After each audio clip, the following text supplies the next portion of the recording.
Montana, late October 1947. The most respected builder in Flathead County stood in front of what looked like half a metal barrel lying on its side, shook his head, and said it was the stupidest shelter he'd ever seen in 30 years of construction. He wasn't alone. By November, the entire valley was talking about the war veteran who'd lost his mind building a tin can instead of a proper log cabin. They called it everything from a grain silo to a steel coffin. Some laughed. Others felt genuine pity.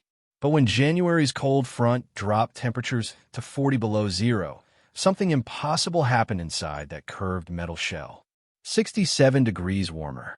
Today you'll understand why the worst idea became the most copied design in 3 Montana valleys, and how a structure everyone mocked outperformed every traditional cabin when survival became the only measure that mattered. Subscribe now to get a real survival technique every week that worked when life depended on it. Hit that like button and drop a comment telling us where you're watching from, because this story proves that the best solutions often come from the most unexpected places. Raymond Caldwell returned to Montana in the spring of 1947 with a duffel bag, a military pension, and plans to disappear into the wilderness he'd grown up in.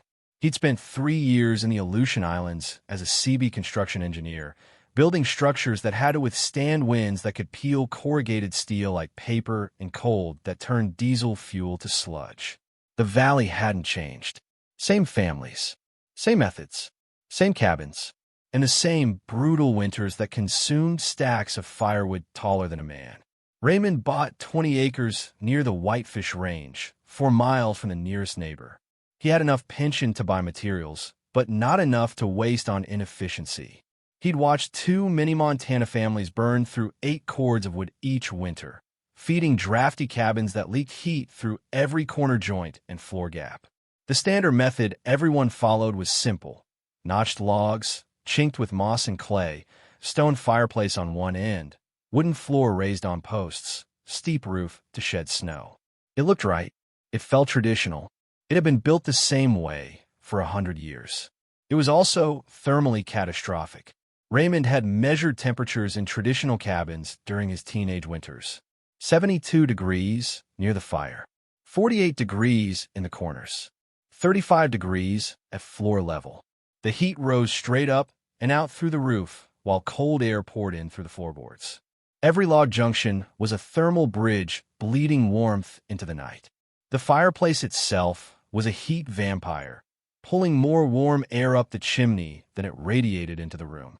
He'd seen men work themselves into early graves, just keeping their families from freezing. Raymond decided to break every rule the valley respected. In June, a flatbed truck delivered something that made people stop and stare: a surplus Navy Quonset hut. 20 feet long, 13 feet wide at the base, curved metal ribs covered in corrugated steel.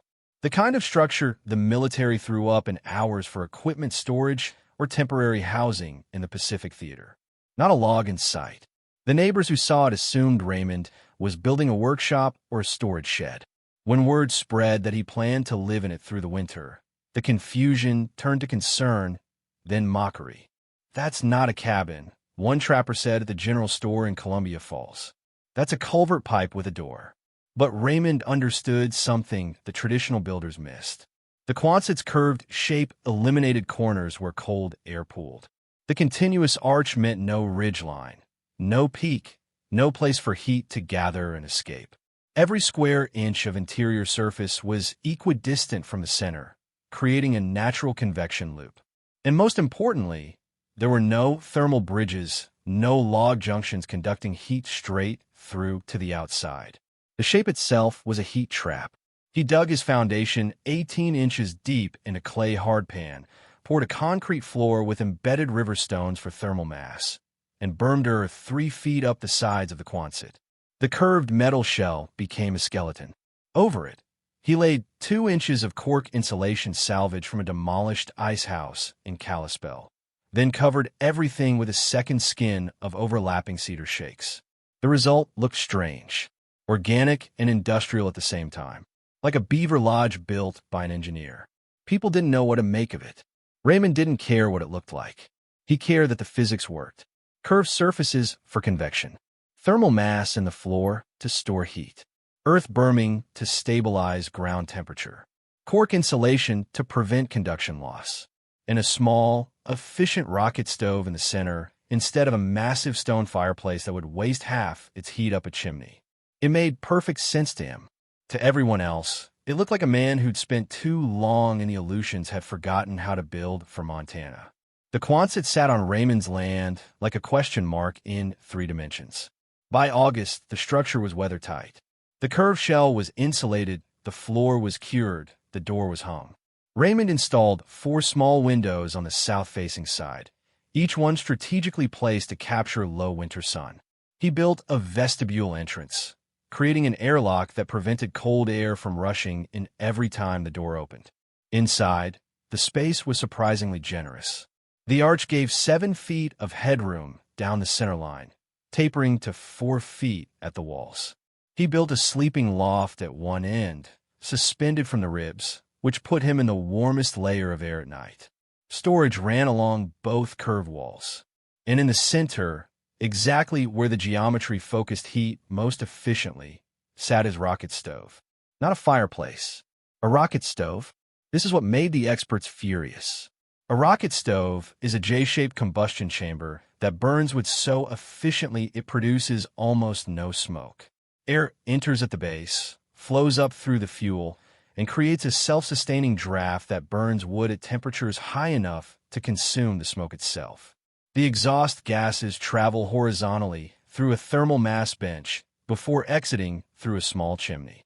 Raymond built his from fire brick and clay, with a combustion chamber 8 inches in diameter and a thermal mass bench that ran 6 feet along the north wall. The bench was filled with river stones and capped with flagstone. It absorbed heat during the burn and radiated it for hours after the fire died. The entire system used 1/5 the wood of a traditional fireplace and put 4 times the heat into the room instead of up the chimney.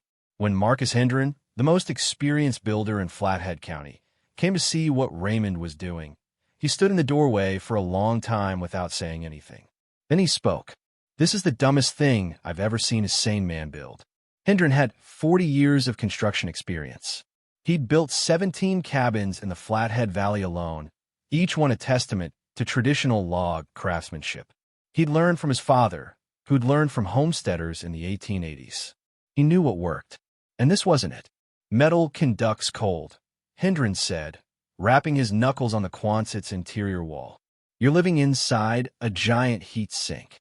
First hard frost, this thing will be an icebox." Raymond tried to explain the insulation layers, the thermal mass floor, the convection advantage of the curved ceiling. Hendren cut him off. "Insulation don't matter when you're wrapped in tin. And that toy stove." He gestured at the rocket stove. "You'll freeze to death waiting for that thing to heat this space. A real cabin needs a real fireplace. Stone. Massachusetts something that holds heat." "The bench holds heat," Raymond said quietly. 600 pounds of stone. Hendren laughed. It wasn't cruel, just dismissive. The laugh of a man who'd seen young fools ignore wisdom before. "Son, I've built in this valley since before you were born. Metal and winter don't mix. This isn't the Pacific. This is Montana. 40 below will find every weakness in that design, and there's a lot of weakness." He left shaking his head. By September, Hendren's assessment had spread through every logging camp, trading post, and church gathering in 3 valleys.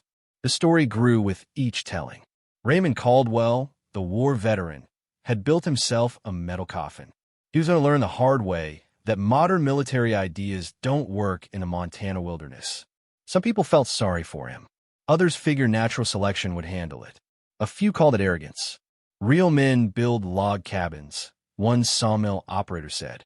"That curved tin shed is what happens when someone thinks they're smarter than 100 years of proven methods." The judgment wasn't just technical. It was cultural. Log cabins were part of Montana identity. They represented self-reliance, tradition, connection to the land. A Quonset hut represented factories, military bureaucracy, mass production. It didn't belong in the wilderness. It wasn't earned through the hard work of felling trees and notching logs. It was ordered from a catalog and bolted together. It didn't feel like home. It felt like surrender. Raymond kept working. He installed ventilation ports at the peak to prevent condensation. He built a drainage system around the foundation to channel snow melt away from the structure. He stockpiled 2 cords of seasoned larch, which he calculated would last the entire winter with a rocket stove's efficiency. His neighbors stockpiled 8 cords each. When the first snow fell in October, people stopped talking about Raymond's Quonset. There were more important things to worry about. Wood to split, chinking to repair, supplies to stock. Winter was coming, and winter didn't care about anyone's theory. The real confrontation happened in November at the monthly community gathering at the Columbia Falls Grange Hall. Raymond rarely attended these meetings, but he needed to arrange a supply run before the heavy snows closed the valley roads. He sat in the back while the community discussed winter preparations, road maintenance, and a debate about whether to pool resources for a new sawmill blade. Then Marcus Hendren stood up. "Before we close," Hendren said, his voice carrying the weight of authority earned through decades of respect, "I want to address something that's been on my mind. We've got a situation that could turn into a tragedy, and I think we have a responsibility to speak up." Everyone turned to look. Raymond Caldwell is planning to winter in that metal structure up near Whitefish Range. I've seen it. I've inspected it. And I'm telling you right now, as someone who's built through 40 Montana winters, that shelter is not safe. The room went quiet. "That tin can will freeze him solid before Christmas," Hendren continued. "Metal conducts cold faster than anything. He's got maybe 2 inches of insulation between him and the night air, and he's planning to heat it with a stove the size of a milk can. It's not enough. Not for 40 below. Not for the wind we get up there." An older trapper named Douglas Mackey spoke up. "What's he supposed to do now? Tear it down and build proper?" "I'm saying we need to convince him to winter in town, or at least have a backup plan. I've offered to let him use my old line cabin up Henderson Creek. It's small, but it's solid log construction with a real fireplace. I'd rather see him safe than stubborn." Heads nodded around the room. Hendren looked directly at Raymond. "This isn't personal. You did good work in the service, and I respect that. But war experience don't translate to wilderness survival. That curved shed might have worked in the Pacific, but this is Montana. Different animal entirely." Raymond stood up slowly. "I appreciate the concern," he said, "but the structure is sound. The physics are solid, and I'll be fine." "Physics," Hendren said the word like it tasted bad. "Son, physics don't split wood at 3 in the morning when your fire dies and the temperature's dropping. Physics don't keep your water from freezing. Physics is something engineers talk about in heated offices." A few men chuckled. "That rocket stove is a novelty," Hendren continued. "I've seen pictures of them in magazines. They're fine for demonstration, maybe for a hunting camp in October. But you can't heat a winter shelter with something that burns twigs. You need mass. You need a firebox that can hold a full night's worth of logs. You need stone that radiates heat for hours." "The thermal bench is stone," Raymond said. 600 pounds of river rock. It holds heat for 18 hours after the fire goes out. "You've tested that?" Hendren's voice sharpened. "In January? At 40 below with a 30-mile-an-hour wind." Raymond paused. "Not yet. Exactly. You're betting your life on theory. I'm offering you 40 years of proven results." Another builder, a younger man named Carl Thorson who'd apprenticed under Hendren, stood up. "I saw that thing too. It's not just the metal. The whole design is wrong. You can't fight winter with curves and clever tricks. You fight it with mass, thickness, and traditional methods that kept people alive since before we had words like thermal mass. A real cabin," Thorson continued, "has corners, has weight, has logs 2 feet thick that don't care what the wind does because they're solid all the way through. That Quonset is just skin and air. First real cold snap will prove it." The criticism wasn't just about construction anymore. It had become about identity. "My grandfather built our family cabin in 1889, an older woman named Ruth Kerner said softly. "Survived winters that killed livestock and froze wells solid. That cabin is still standing because it was built right. Built with respect for what winter can do. That metal shelter, it just seems like disrespect. Like thinking you're smarter than everyone who came before." Raymond felt the room turn. This wasn't about engineering anymore. It was about belonging. about whether modern ideas could replace traditional wisdom, about whether someone who'd been gone 3 years still understood Montana. "I'm not disrespecting anything," Raymond said.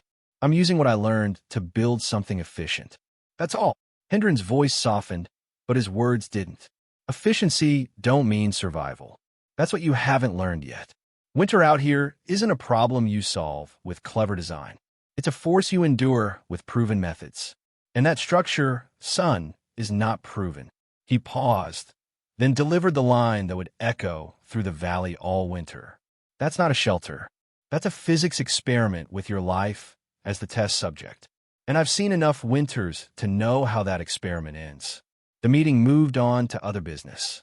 Raymond sat down and didn't speak again. Outside, after the meeting, a few people approached him with genuine concern. Offers of backup shelter. Invitations to stay with families if things got bad. One older trapper even offered to check on him weekly once the snow got deep. But underneath the concern was assumption. They believed Marcus Hendren. They believed 40 years of experience over 3 years of military engineering.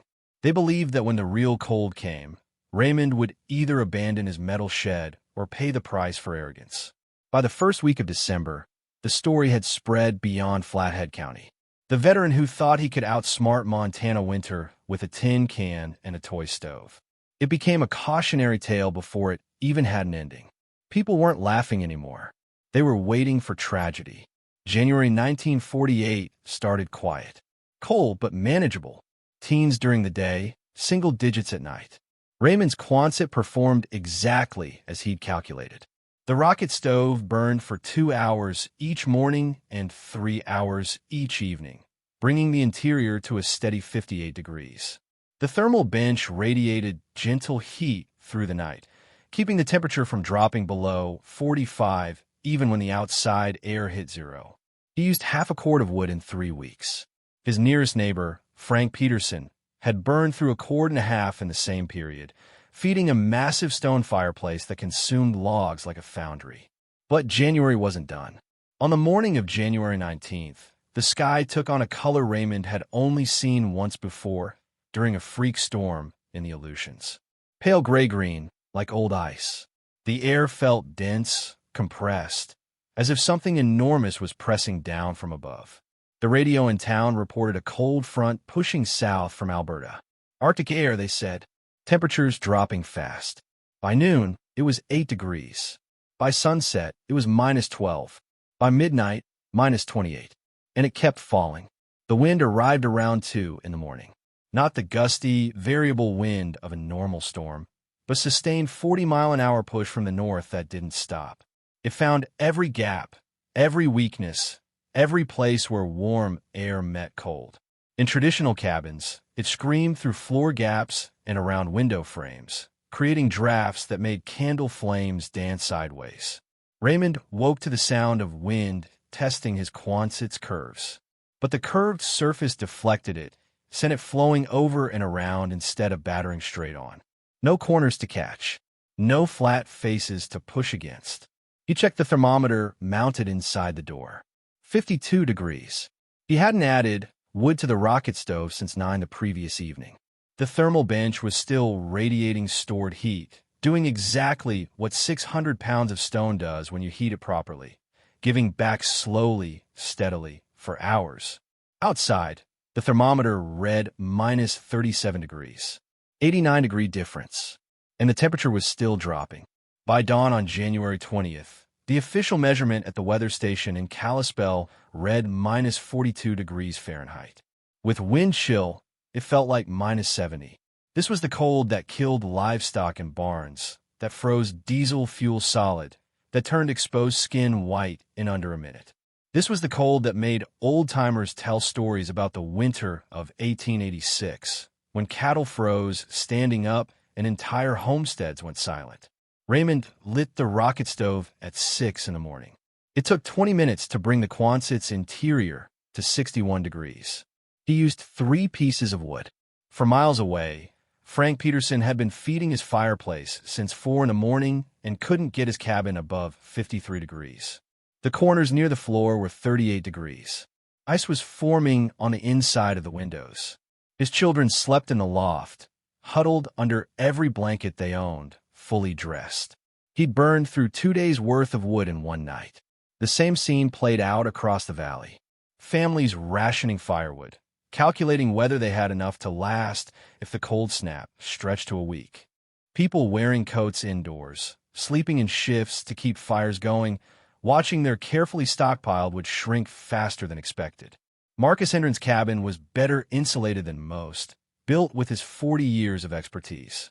His fireplace was properly sized, his chinking was tight, his floor was raised and insulated underneath. It held 57 degrees with constant feeding. He'd burned through a quarter cord in 2 days. On January 22nd, Douglas Mackey, the old trapper who'd spoken up at the Grange meeting, decided to check on Raymond. He'd promised himself he would, and the cold snap seemed like the time to make good on it. If the kid was in trouble, now's when it would show. He snowshoed the 4 miles to Raymond's property, arriving just after noon. The Quonset sat in its clearing, snow-covered, almost invisible against the landscape except for the thin stream of smoke from the small chimney.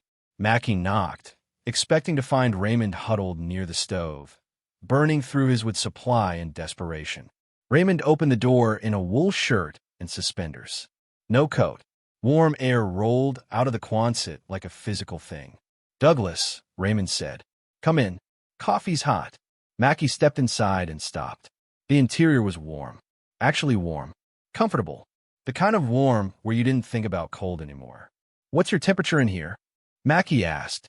Raymond pointed to the thermometer. 64 degrees. It's been between 61 and 67 since the cold front hit. Mackey stared at the rocket stove. A small fire burned in the combustion chamber, no larger than what you'd use to heat a pot of soup. The thermal bench radiated gentle heat you could feel from 6 feet away. "How much wood are you burning?" "About 1/5 of a cord every 3 days. Same rate as November." Mackey did the math in his head. He was burning a cord every 5 days. Raymond was burning a cord every 15 days. And Raymond's cabin was warmer. "The Hendren place is barely holding 57, Mackey said quietly. "Frank Peterson's kids are sleeping in coats, and you're in here in shirt sleeves." "The design works," Raymond said. "The curves eliminate cold spots. The thermal mass holds heat. The rocket stove delivers efficiency. It's all physics." Mackey sat down on the thermal bench. The warmth soaked into him like a hot bath. "Marcus needs to see this," he said. "He won't believe it," Raymond replied. "He will when I bring a thermometer. Stay with me because the result humiliated the correct method and turned 40 years of traditional wisdom upside down." Hit that like button, subscribe for more survival techniques that actually worked when it mattered most, and drop a comment telling us where you're watching from. Douglas Mackey returned to town with numbers that didn't make sense. 64 degrees inside the Quonset, minus 42 degrees outside, 106-degree difference. And Raymond wasn't even burning wood constantly. The fire had been out for 3 hours when Mackey arrived, and the temperature had only dropped 2 degrees. He told Marcus Hendren first, figuring the master builder deserved to hear it directly. Hendren didn't believe it. "Impossible," he said flatly. "Metal conducts cold. There's no way that structure is holding those temperatures with that little fire." "Come see for yourself," Mackey said. "Bring a thermometer. Bring whoever you want. But that Quonset is warmer than any cabin in this valley, and it's using a fraction of the wood." Hendren went the next morning, January 23rd, with Carl Thorson and 2 other experienced builders. They brought 3 thermometers, a notebook, and the certainty that Mackey had either been fooled or was exaggerating. Raymond welcomed them in. The thermometers all read the same, 63 degrees. Outside, minus 39 degrees, 102-degree difference. Hendren walked the interior slowly, checking for tricks. He felt the walls. The insulation was real. He examined the rocket stove. Small, efficient, burning clean with almost no smoke. He sat on the thermal bench, warmed to the touch, radiating steady heat hours after the last burn. He checked the corners. No cold spots. The curved ceiling created a natural convection current that distributed heat evenly. Warm air rose to the peak, cooled slightly, and descended along the walls, creating a gentle circulation that prevented stratification. "How much wood did you burn yesterday?" Hendren asked. Raymond showed him the wood stack. 11 pieces, about 1/8 of what you'd feed a traditional fireplace. Thorson was examining the rocket stove's design. "This thing burns hotter than a regular fire?" "Cleaner," Raymond said. The J shape creates a draft that pulls air through the fuel at high velocity.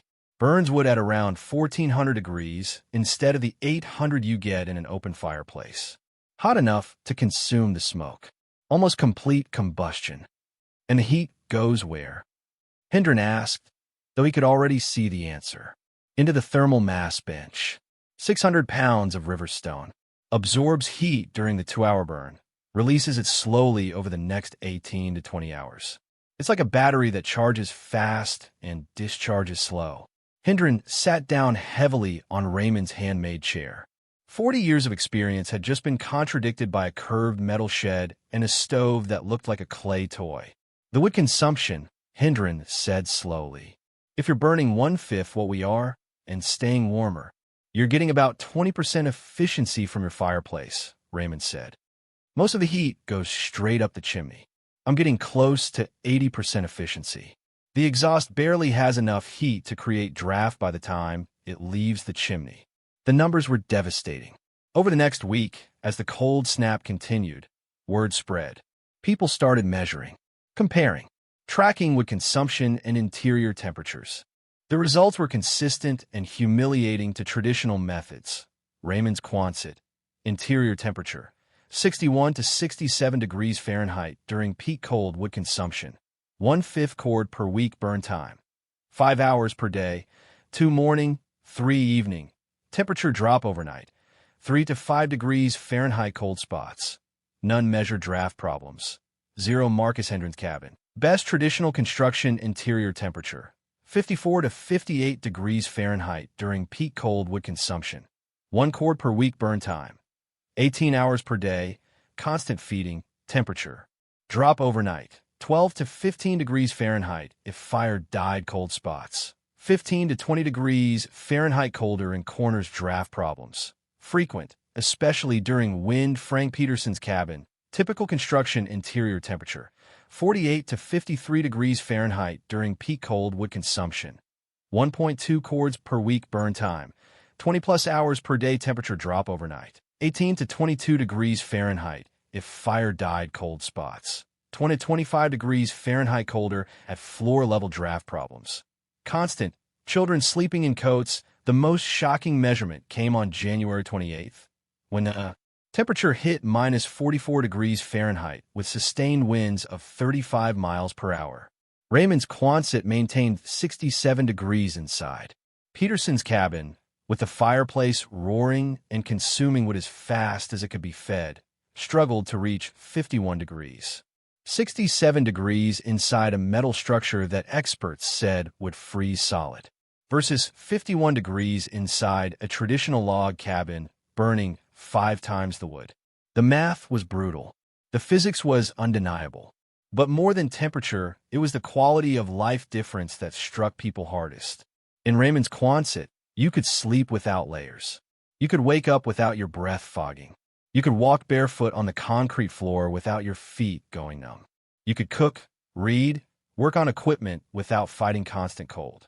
In traditional cabins, even the best ones, winter was endured. You lived close to the fire, wore multiple layers indoors, and accepted that cold was part of survival. You rationed wood carefully because running out meant potential death. You woke multiple times each night to feed the fire, because letting it die meant waking to freezing conditions. Raymond woke once each night, not to feed the fire, but out of habit from the military. The fire had been out for hours. The temperature had dropped 3 degrees. He went back to sleep comfortable. On February 2nd, Douglas Mackey did the math that would become legendary in 3 valleys. That Quonset used 0.8 cords of wood from January 19th through February 1st. 14 days of the worst cold we've had in 20 years. 0.8 cords. He looked around at the men gathered at the general store. I used 4.2 cords in the same period. Marcus used 3.8. Frank used 5.1. Someone did the calculation.